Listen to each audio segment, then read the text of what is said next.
From the outside, their life looked aspirational. He was a rising executive in international finance, known for closing high-value deals and maintaining influential connections. By his late 30s, he had already secured contracts worth billions. He spoke at leadership conferences. He sat on advisory boards. He understood power, timing, leverage. His wife rarely appeared in interviews or public events. When she did, she stood slightly behind him.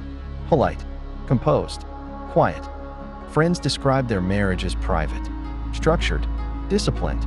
No one described it as volatile. That changed on a Thursday evening. According to emergency services, she was admitted to the hospital after a fall down the staircase in their home. The injury was severe: head trauma, internal complications. She was also 3 months pregnant. The pregnancy did not survive. When doctors informed the family, her mother asked only one question: was her daughter alive? She was alive, but she was in a deep coma. Her husband told medical staff it was an accident. He said she slipped. He said he had tried to catch her. He said everything happened quickly, but the timeline began to shift almost immediately. Neighbors reported raised voices earlier that night. A housekeeper later confirmed tension had been building for weeks. There had been arguments about work schedules, public appearances, and what he referred to as distractions. The pregnancy, according to investigators, had not been part of his immediate plans. While his wife remained unconscious in intensive care, he made multiple phone calls from the hospital corridor. One of those calls lasted less than 3 minutes. It would later become central to the case. Later that evening, a woman dressed in medical scrubs entered the hospital wing where his wife was being treated. She did not work there. She had no badge authorization. She claimed to be covering an emergency shift. The hospital had recently upgraded its surveillance system. High-definition cameras covered every corridor and restricted access point. The woman was recorded entering the wing. She was also recorded leaving quickly after being questioned by a nurse who did not recognize her. Security detained her briefly. She provided vague answers. Authorities were notified. Within 24 hours, investigators began reviewing phone records connected to the husband.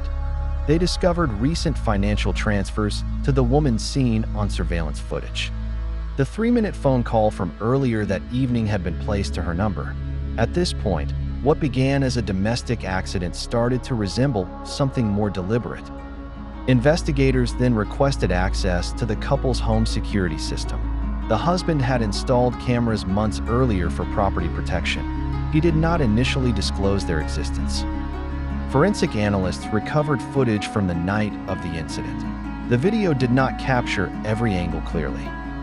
However, it showed a heated argument near the staircase. It showed proximity. It showed abrupt movement. It contradicted his initial statement that he had been in another part of the house when she fell. Digital forensics reconstructed the sequence of events. Audio enhancement detected raised voices. The tone was tense, confrontational. Medical experts testified that the injury pattern was consistent with forceful contact before the fall. 3 days after hospitalization, her condition changed. Neurological response improved. She opened her eyes. Doctors limited questioning initially, but when she was stable enough to speak briefly with investigators, she provided a statement. She described increasing control within the marriage. She said he monitored her schedule, reviewed her messages, discouraged independent friendships, framed isolation as protection. She said arguments escalated when she challenged him. She described feeling intimidated but not physically harmed before that night. On the evening of the incident, she told him she wanted to slow down socially because of the pregnancy. According to her testimony, he reacted with anger. He called it inconvenient, poorly timed, disruptive to ongoing negotiations. She stated clearly that he pushed her during the argument. With her statement, the investigation accelerated. Authorities formally charged him with assault and conspiracy related to the hospital intrusion. The woman in scrubs cooperated after being presented with financial evidence. She confirmed she had been asked to check on the patient and ensure she would not regain consciousness quickly. She claimed she did not understand the full implications, but admitted she was paid. The arrest was public. Media outlets picked up the story quickly. At first, coverage was cautious. Then details began emerging. Surveillance footage, financial transfers, digital records. His company placed him on immediate suspension. Within days, the board terminated his position, citing violation of ethics policies and reputational damage. Investors withdrew from pending agreements. A highly publicized international deal collapsed. Corporate partners distanced themselves. The narrative shifted from accident to alleged abuse of power. During the trial, prosecutors built their case around digital evidence. Surveillance video, call logs, bank transfers, security footage from the residence, expert testimony on coercive control and behavioral patterns in high-status domestic abuse cases. The defense argued misinterpretation. They suggested emotional stress. They questioned the clarity of video footage. But digital timelines are difficult to dispute. In her courtroom testimony, she did not dramatize events. She spoke evenly. She acknowledged that she admired his ambition when they first met. She said she believed success meant security. She said she mistook control for confidence. When asked why she had not left earlier, she answered simply. She thought it would improve. She believed the pressure of his career was temporary. She did not want to damage his public image. The prosecution emphasized the hospital incident as evidence of consciousness of guilt. The attempt to introduce an unauthorized individual into a restricted medical area suggested intent to prevent testimony. After weeks of proceedings, the court delivered its verdict. Guilty on charges related to assault and conspiracy to cause harm. He received a custodial sentence. The court ordered substantial financial restitution funded through frozen executive compensation, seized assets, and pension reserves. The ruling sent a broader message about accountability regardless of status. He lost his position, professional licenses, corporate affiliations, and access to executive privileges. In high-level business communities, reputation functions as currency. Once damaged beyond repair, it rarely recovers. In the months following the trial, she focused on rehabilitation and recovery. Physical therapy addressed balance and neurological effects. Counseling addressed trauma and grief. Eventually, she agreed to speak at a domestic violence awareness event. Her message was measured and practical. She said wealth does not equal character. She said ambition without empathy creates imbalance. She encouraged women to evaluate consistency, not charisma.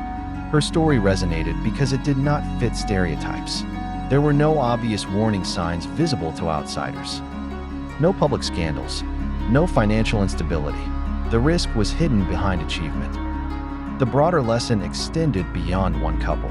Experts in domestic abuse prevention noted that coercive control often appears in high-functioning environments. Success can mask dysfunction. Influence can discourage victims from speaking. The case became a reference point in discussions about power dynamics in elite relationships. In the end, this was not a story about a single argument. It was about image versus reality, about how quickly authority can shift when evidence replaces assumption. The executive who once managed billion-dollar negotiations could not negotiate with surveillance footage. He could not outmaneuver call logs. He could not rebrand recorded events. Justice in this case did not arrive dramatically. It unfolded through documentation, testimony, and due process. The public image was powerful, but documented truth was stronger. If this story highlights anything, it is this. Character sustains what success cannot. And when reputation is built without integrity, it collapses under scrutiny. For anyone experiencing abuse or coercive control, professional support services are available. Seeking help is not weakness. It is protection. The fall from the staircase made headlines. The fall from power made history. And the difference between the two was evidence.